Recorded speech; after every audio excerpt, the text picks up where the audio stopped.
Well, the Ravens actually blew it. So, we're going to talk about the game. I'm not going to keep it very, very long because I do not want to keep ranting. Because do I have a lot to say about this game? Not really. Because, hold up. Is this a game where you just press the panic button? No, you don't. It's not. Well, what I'm going to say before we get into anything is the refs lost us that game right there. You're going to say, yeah, oh, stop making excuses. No, it's reality. It's the truth. Like, I'm really tired. Like, okay, sure, you can say we shouldn't have been in this situation. But when we're in the situation, there's nothing we can do about it. We might as well try and win, no matter, regardless of the situation, right? But no, uh, we just got completely robbed of a blatant DPI. That was the most obvious DPI of all time. I think that might have been a worse call than literally any than literally anything not named, like anything that is not the Saints Rams missed DPI, because that DPI was so obvious. That was so obvious because like, dude, I, I'm sick and tired. Because people are going to say, yeah, okay, you shouldn't have been in this situation. Well, both things can be true, right? We shouldn't have been in this situation, but we should have still won the game. But no, we're just going to say, oh, shouldn't have been in this situation. You saying this is just taking accountability away from the ref. These people are paid billions to impact outcomes of games, and they can't do their job. Stop defending them for being incompetent. I really don't want to hear it, right? The ref missed the DPI call. There is no way around it. I'm going to talk about the game after. Well, it's part of the game because we lost because of that. But there is no, like, you saying you shouldn't have been in this situation does not, it's not a counter argument. It's not a point. It's absolutely nothing to me. Because what you're saying is, oh, you didn't play that well, so you deserved to get screwed over by the ref. This is what you're saying. You're saying the ref is right for not doing its job properly. Like, dude, I don't want to hear it, bro. The ref sucked. He sucked the entire game. Okay? Because before the Tucker missed field goal, we literally had a face mask penalty. Missed. Instead was called on us. So, and even that would have sealed the game. That would have sealed the game because Tucker, he was like he was 1 yard short. You never hear about Tucker being short, by the way, but he was 1 yard short. We win that game. So it's two calls on Zay Flowers where we win the game if the refs do their job. At the end of the game, say whatever you want about, oh, you shouldn't have been in this situation, but that doesn't matter when I'm talking about the ref sucking. It does not matter. You're not making any counter argument. Actually, what you're doing is basically telling me that you deserve to get screwed over because you didn't play your best game. Because you actually had your one bad game. That means the refs deserved to screw you over, and the ref is right for actually not doing its job properly. So if you're a fan of any other team, don't complain next time. Don't complain next time. Okay? Don't complain next time your team gets screwed over. Okay? Don't. Shut up. Like, it's literally a common occurrence against us as well. Last week, it was a thing as well. And we still won. But this week, we didn't play our best game. Okay, cool. I wouldn't have been even happy if we won the game. But now, this game makes me even more pissed that I would have been if we lost the game without a call. Because we literally have a chance to win the game on a 4th down. Literally, and then this whole thing is robbed because someone decided to obviously interfere. Completely, like, the end zone angle of it looks even worse. Like, come on, man. I really don't want to hear it. Anyways, on defense, I'm not going to talk a lot about Kyle Hamilton. He was our best player on the team in this game. He was the best player. No debate. All right, he was our pass rush. He was the pass rush of the Ravens. That says something. Because it was non-existent. But we still, I mean, Gardner Minshew didn't even play a good game. I mean, we really didn't let up a lot of plays at all. Besides the Zach Moss TD and the Michael Pittman on double coverage, which again it's inexcusable. But that shouldn't have been impacted because Zay Flowers should have gone in that PI and we win the game after that. But hey, defense played well, especially with the injuries. I'm going to talk about the injuries later. Offensively, it was sloppy. The value of Ronnie Stanley and Tyler Linderbaum really showed, especially Ronnie Stanley. And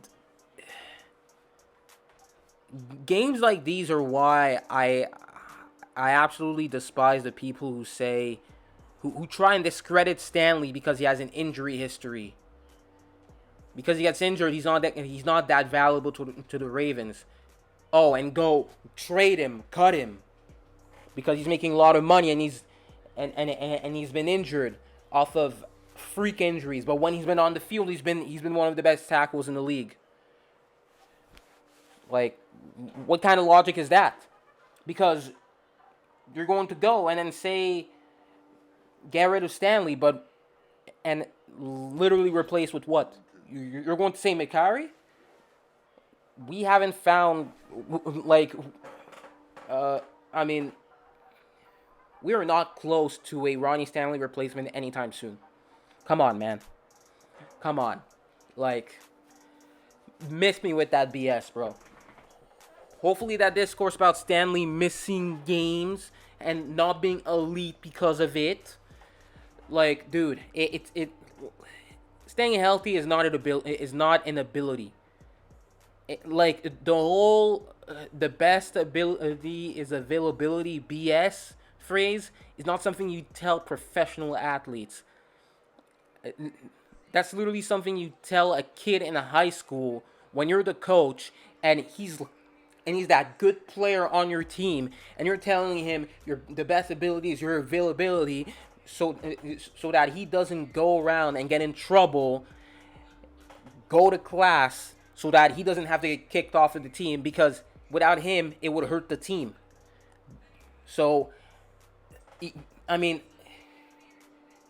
you're telling that to professional athletes, and also with that logic, that means a 3-time All-Pro that has missed games is worse than a bench player. Being available does not matter if you suck. This is what I'm gonna say. It doesn't matter if you suck. If your availability sucks, it doesn't matter. Which is why that entire phrase is stupid. If you're available and you suck, it's less valuable than someone who's elite but then gets injured from time to time. By the way, we could have really used Stanley in that game. I mean, Patrick McCarry, he is not in insurance. He is not insurance for literally anything, by the way. He is not. I mean, we really tried saying he was insurance for literally everywhere on the line. No, come on. Not for Lamar's blind side. That is 100%. He can play. He can play fine, but not consistently fine, is what I'm going to say. Because he can't play center, but he can play every position on the line. But center, he's terrible at it. He's terrible being center. And at tackle, he's pretty mid, because sometimes he's good, sometimes he's not. Last week he was good, but this week he stunk. The offensive line completely stunk. I mean, you gotta play better. Because in the second quarter, Lamar didn't even have a pass attempt, because he was either sacked or had to throw it away. And then, and while in the first quarter, he had time, he didn't even miss a throw. He was like 7 for 7. And then, I mean, honestly, for the offense, the first 2 drives were really good. And then the entire thing crumbled in the second drive, where we could have taken that 14-0 lead, but Kenyon Drake fumbled. That Drake fumble completely killed momentum. I know it was early in the game, but a touchdown would have made a difference. It would have made a difference. Lamar, he made some bad decisions. He did. He had some mistakes. But that's maybe 3 plays the entire game. Or a few plays. He had instances, but he was not... He didn't play his best game, but he was not close from like the reason we lost. Because, dude, he went in every single time he was dropping back, he had to run. He ran for 100 yards. 2 touchdowns. He had all the team's touchdowns this game. Basically. So, again, it's really not sustainable. That's how it plays, unsustainable. But again, the injuries, they really get out of hand. They really get out of hand. And this is why we said, get DeAndre Hopkins, add more. But fans were like, no. Some fans weren't even comfortable with having our full team, having weapons, right? But now, Odell got a minor injury, missed this game. He might come back next week. Bateman, he kind of got a slight injury, but I don't think he might not even miss anything. But still, like we said, we were two wide receiver injuries away from being exactly where we were a year ago. Just a way better offense and just a Zay Flowers. It's basically 2019 all over again. Just depending on a rookie to save the wide receiver room. So, yeah. But the injuries, you might take it's part of football, but it doesn't apply to us. Okay, it doesn't apply. Like we're literally averaging 4 starters getting hurt every week. We're down 10 starters 3 weeks in, and we're lucky these injuries aren't long term. In past years, they were either long term or season ending. It was basically this. And we did not need to come out. We needed this game to have no injuries. We needed this game to come out and with no injuries, get a win, of course, have no injuries. Because what's going to happen? We're playing the Browns and Steelers. AFC North matchups, guaranteed there's going to be banged up guys. And they're on the road. Again, I don't know what's up in the conditioning department. We really fired one guy and let all his buddies stay in the staff. All of his buddies are still there. All of Steve Saunders' buddies are still there. Was Steve Saunders a scapegoat? No. He was bad at his job. Like, dude. Like, whoever says that, stop throwing the word scapegoat around. It doesn't exist.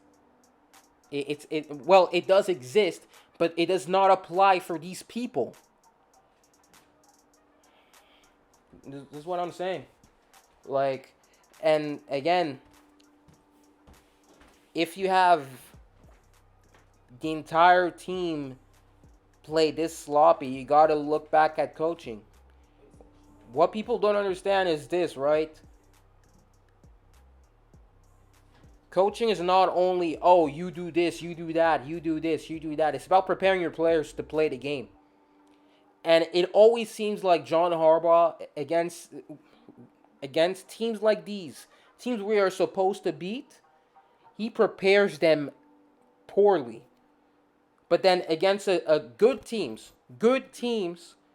we just somehow go off. We just somehow come off way more prepared against the great teams. But against the bad teams, there's some sloppiness like half the time. Again, it didn't prepare his team. Wasn't prepared. Like, I'm not going to call for Harbaugh's job, but he needs to get held accountable. But you know, I'm really not gonna go on a full tangent on this because week 3. Honestly, these next few weeks are gonna decide whether this season is gonna decide. It's going to solidify whether this team has hit its peak with John Harbaugh. If we go AFC Championship or more, we haven't. Anything less than that is just, we need something new. And I'm not even someone who hates John Harbaugh, like, at all. Like, I give him credit whenever it's due. I mean, dude, he brought a Super Bowl, man. He coached a Super Bowl team. Come on, he did good things. Very good. He's a Hall of Famer. But even for Hall of Famers, there comes a time where he becomes stale. It doesn't mean he's bad. sometimes it doesn't work anymore with the team. It happened with Andy Reid. Sometimes it's better when a Hall of Fame coach and a team parts ways. It's better. The Eagles hit their peak with him. They went to the NFC Championships, Super Bowls. They didn't win. They were really good, but then it took a few bad seasons for shit to hit the fan, and they parted ways. And since then, they've both been to multiple Super Bowls. Andy Reid, coaching the Chiefs, went to the Super Bowl multiple times, building a dynasty. The Eagles, look at what they're building right now, and they were Super Bowl champs back in 2017 as well. Sometimes it's better to just part ways because it brings more success for both people. Harbaugh, he might go and win somewhere else. And us, with our new coach, we might go on winning as well. Both winning. Like, like, even if he goes at the end of the season, it's not a rest in piss bozo type of firing or parting ways. It's just a thank you for everything, but we need something new type of thing. But yeah, it's again. This is pretty much all I'm gonna say. But honestly, the jury is still out there, right? The jury's still out there. By week 8, if we still have the same issues with clock management and all of that sloppiness and offensive line play, or just again the whole decisions and shit, we can have a longer conversation. But I hope you guys enjoyed. Subscribe if you're new, and comment down below what you thought about the game. I think no time to panic, and I actually think we might go to Pittsburgh and Cleveland and take both of these games. Honestly, I think we actually take both of these games. Since we come out better prepared against these guys, and it's just like that for us. We just beat the great teams, lose a few games to these bad teams. But hey, congrats to the Colts. Yeah, see you guys in the next one. Whatever.